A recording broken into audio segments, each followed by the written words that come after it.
మనకు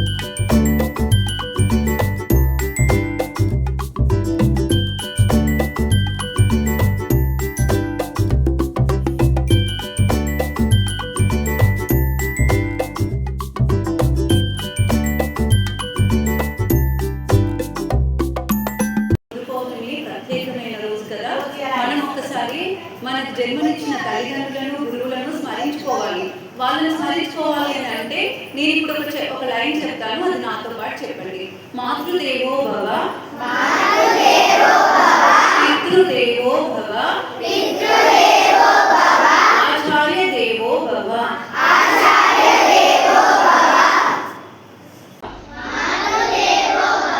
పితృదేవో భవ,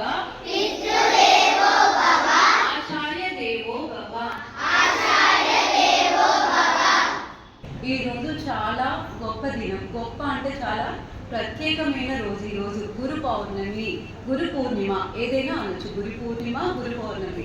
మరి ఈ రోజు నాకు ఇలా మాట్లాడే అవకాశం ఇచ్చిన బిందు మ్యామ్కి, కళ్యాణ్ సార్కి, నా తోటి టీచర్స్కి అందరికీ మొట్టమొదటిసారిగా నా కృతజ్ఞతలు తెలియజేసుకుంటున్నాను. నేను ముందుగా నాకు జన్మనిచ్చిన తల్లిదండ్రులకి, గురువులకి నమస్కారాలు తెలియజేస్తున్నాను. ఎందుకు అనంటే మనకు ఎవరికైనా, నాకైనా మీకైనా, ఎంతటి గొప్ప వాళ్ళకైనా మొట్టమొదటి గురువు అంటే ఎవరు? అమ్మ, నాన్న, మన తల్లిదండ్రులే కదా. అందుకే మాతృదేవో భవ, పితృదేవో భవ, ఆచార్య దేవో భవ. మరి మనం ఎలా అయినా రోజు మన తల్లిదండ్రులకి ఏదో ఒక రకంగా ఇంట్లో మాట్లాడుతూనే ఉంటాం కదా. కానీ ఈ రోజు గురువులకు అంటే గురువుని పూజించుకునే రోజు ఈ రోజు ప్రత్యేకమైన రోజు. గురుర్ బ్రహ్మ, గురుర్ విష్ణు, గురుదేవో మహేశ్వర, గురు సాక్షాత్ పరబ్రహ్మ, తస్మై శ్రీ గురువే నమః. అంటే ఎవరు? సాక్షాత్తు బ్రహ్మస్వరూపమే గురువు, సాక్షాత్తు విష్ణు స్వరూపమే గురువు. అంటే ఎవరు? గురువు అంటే ఎవరో కాదు, భగవంతుడి స్వరూపమే గురువు. అలాంటి గురువులను పూజించుకునేది ఈ రోజు వ్యాస మహర్షి పుట్టినరోజు కూడా. అంటే మనము గురు పౌర్ణమి రోజు వ్యాస మహర్షిని గుర్తు చేస్తూ ఉంటాము. ఇలా చూడండి, నేను చూపెట్టే ఇక్కడ ఉన్న చూసారా, వ్యాస మహర్షి అని అంటారు. ఈ రోజు వ్యాస మహర్షి ఈ ఫోటోలో, ఈ చిత్రంలో మీకు కనిపిస్తున్నది వ్యాస మహర్షి. ఈ రోజు వ్యాస పౌర్ణమి లేదా వ్యాస పూర్ణిమ అని కూడా అంటారు. ఎందుకు మరి మనం వ్యాసుని తలుచుకుంటున్నాము అని అంటే అందరికీ గురువు. అంటే ఈ స్కూల్లో చెప్పే టీచర్స్కే కాకుండా, మన తల్లిదండ్రులకే కాకుండా అందరికీ కూడా మొట్టమొదటి గురువు, ఆది పురుషుడు, వాదరాయణుడు ఎవరు? ఈ వ్యాసుడు. ఎందుకు అని అంటే మనం ఇప్పుడు మనం మహాభారతం గురించి చెప్పుకుంటున్నాం కదా. అలాంటి గొప్ప కావ్యాలను, అదేవిధంగా వేదాల గురించి, మనకు 4 వేదాలు ఉన్నాయి. వేదాలని 4 రకాలుగా విభజించి మనకు అందించిన గొప్ప మహనీయులు వ్యాస మహర్షి. అర్థమైందా? అలాంటి గురు పౌర్ణమి రోజు అంటే మనం ఇప్పుడు మనకు అక్షర దీక్ష ప్రసాదించిన గొప్ప మహనీయులు ఎవరు అనంటే వ్యాస మహర్షి. మనం ఈ రోజు పుస్తకాలలో చదువుకుంటున్నాం కదా, పద్యాలు కానివ్వండి, పాఠాలు కానివ్వండి.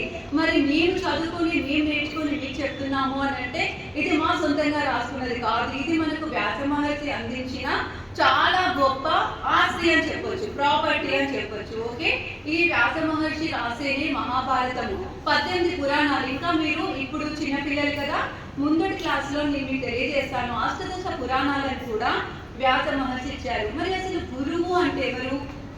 అసలు గురువు అంటే ఎవరు? గు అంటే అజ్ఞానాన్ని, గు అంటే జ్ఞానాన్ని, అంటే అజ్ఞానాన్ని తొలగించి జ్ఞానాన్ని అందించే వాళ్ళు గురువులు. ఎవరు? మనం మాట్లాడుకునే గురువులోనే ఉంది. గురువు అంటే ఎవరు? అజ్ఞానాన్ని తొలగించి జ్ఞానాన్ని అందించే వాళ్ళు. మరి అజ్ఞానాన్ని తొలగించడం అంటే ఏంటి? మీరు ఏమైనా చీకటితో ఉండాలి, టీచర్లు తొలగిస్తారా? కాదు. ఎలా అంటే మీరు రోజు స్కూల్కి వస్తున్నారు కదా, స్కూల్కి వచ్చి టీచర్లు చెప్పేది విన్నారనుకోండి, మీకు తెలియని ఎన్నో విషయాలు తెలుస్తాయి. అలా కొత్త విషయాలు తెలుసుకోవడం ద్వారా మీలో ఉన్న జ్ఞానాన్ని పెంపొందించడం అవుతుంది. మరి అజ్ఞానాన్ని తొలగించడం అంటే మీకు తెలియని ఏదైనా మీకు డౌట్స్ మీరు టీచర్స్తో క్లియర్ చేసుకుంటూ ఉన్నారు కదా, అది అజ్ఞానాన్ని తొలగించడం అవుతుంది. ఇప్పుడున్న ఈ ఆధునిక టీచర్లు అందరూ కూడా, అంటే మనం మీకు ఇంకొక డౌట్ రావచ్చు, మరి టీచర్స్ డే కూడా చేసుకుంటున్నాం కదా అని. ఈ ఆధునిక టీచర్లు అందరికీ, అంటే ఈ ఆధునిక గురువులందరికీ కూడా ఆది గురువే ఈ వ్యాస మహర్షి. ఓకే, అర్థమైంది కదా. మన ఫస్ట్ మొట్టమొదటి గురువు ఎవరు? తల్లి. మనం ఇంట్లో ఊహ తెలిసినా తెలియకపోయినా మొట్టమొదటిగా మనం అమ్మ నుంచి మాట్లాడడం నేర్చుకుంటున్నాము. అమ్మ నేర్పిస్తేనే మనం తినడం నేర్చుకుంటున్నాము. అమ్మ నేర్పిస్తేనే మనం పలకడం నేర్చుకుంటున్నాము. నాన్న మనకు బయటికి తీసుకెళ్తేనే మనకి ఇది నాన్న ఇది షాప్ అని చెప్పేసి ఇది చార్మినార్ ఏదో బయటికి తీసుకెళ్ళి చూపెడతారు కదా. అలా బయట ప్రపంచాన్ని మనం నాన్న ద్వారా చూడగలుగుతున్నాము. స్కూల్కి వచ్చాక టీచర్లు చెప్పేది విని జ్ఞానాన్ని సంపాదించుకుంటున్నాము. అందుకని మనం జీవితంలో ఎవరికైనా కృతజ్ఞతగా ఉండాలి అని అంటే ముగ్గురు వ్యక్తులు, మాతృదేవో భవ, పితృదేవో భవ, ఆచార్య దేవో భవ కదా. అలాంటి గొప్ప దినాన్ని మనం ఈరోజు వ్యాస మహర్షి గురించి మాట్లాడుకుంటున్నాము అంటే మనం చాలా అదృష్టంగా భావించాలి. ఓకేనా? అందరికీ కూడా గురు పౌర్ణమి శుభాకాంక్షలు. మీరు ఇప్పుడు ఏంటి చిన్న పిల్లలానే ఉన్నారు. నేటి వాళ్ళే రేపటి పౌరులు. అంటే మీరు గురువులు చెప్పేది విన్నారంటే ఇప్పుడు కిడ్స్ లైన్ స్కూల్లో ఉన్నారు, 5th క్లాస్ 6th క్లాస్, తర్వాత మీరు 8th 9th అయ్యాక మీరు ఉన్నత చదువులు చదివాక మీలో నుంచి ఒక డాక్టర్ అవుతారు, మీలో నుంచి ఒక పోలీస్ ఉంటారు, మీలో నుంచి ఒక సీఎం కూడా ఉంటారు. మీరు ఏదైనా సరే ఉన్నత చదువులు చదివాక మీరు ఏం కావాలనుకున్నా అవుతారు. కానీ ఎప్పుడు అవుతారు? గురువులు చెప్పింది వింటే అవుతారు. గురువులు హృదయంలో గురువు ఉంటే కరువు ఉండదు అని అన్నారు ఒక మహనీయుడు.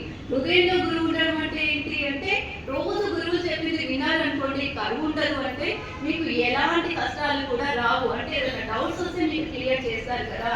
అందుకని మీరు గురువులకి పూజించాలి అంటే రోజు శుభోదయం, good morning, good afternoon, good evening ఇది చెప్పడం కాదు. ఫస్ట్ మీరు క్లాస్ రూమ్ లో మనకు జ్ఞానం అనేది ఎక్కడ వస్తుంది? తరగతి గదిలోనే వస్తుంది కదా. ఫస్ట్ మీరు గురువు చెప్పింది విన్నట్టయితే మీలోనే గొప్ప గొప్ప వ్యక్తులు అవుతారు. నేటి వాళ్ళే రేపటి పౌరులు కదా. గురువులు చెప్పింది వినాలి. అర్థమైంది కదా? ఈ రోజు నుంచి మీరు వింటున్నారు, చాలా మంచి పిల్లలే మీరు.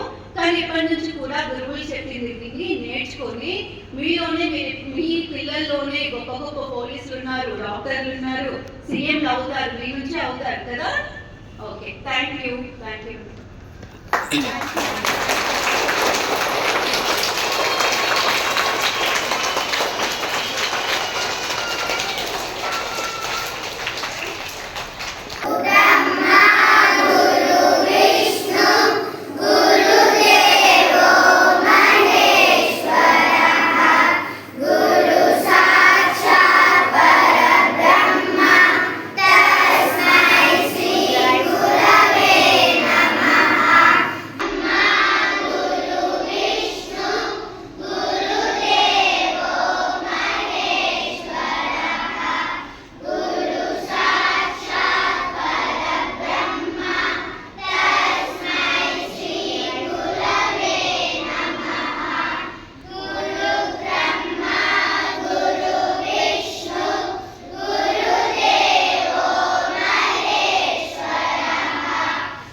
श्री गुरवे नमः।